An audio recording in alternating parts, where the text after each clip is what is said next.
జై శ్రీమన్నారాయణ. తిరుప్పావై దివ్య ప్రబంధంలో శుద్ధిని కలగజేసిన మొదటి 5 పాసురాలను పూర్తి చేసుకుని 6వ పాసురంలోకి ప్రవేశించాము.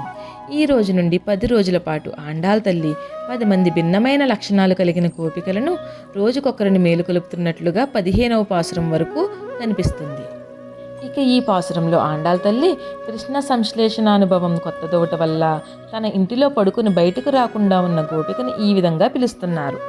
ఓ గోపిక, పక్షులు కూడా పొద్దున్నే లేచి కిచకిచమని శబ్దం చేసుకుంటూ వెళ్ళిపోతున్నాయి. ఆ పక్షుల నాయకుడైన గరుత్మంతుని స్వామియగు శ్రీ మహావిష్ణువు ఆలయంలో తెల్లని శంఖము సమయం అయినదని పెద్ద శబ్దము చేయుచున్నది. ఆ ధ్వని నీకు వినబడుటలేదా?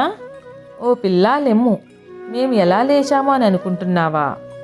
పూతన విషపాలను ఆరగించి సంహరించినటువంటి స్వామి శకటాసురుని మాయను గ్రహించి బండిని తన్ని నుజ్జునుజ్జుగా చేసిన బుడతడు క్షీరసాగరమున చల్లని మెత్తని శేషశయీపై యోగనిద్రలో ఉన్నటువంటి ఆ శ్రీ మహావిష్ణువుని తమ హృదయాలలో పదిలపరుచుకున్న ఆ మునులు హరి హరి అని అనుచున్నప్పుడు వచ్చిన పెద్ద శబ్దము విని మేము నిద్రలేచాము.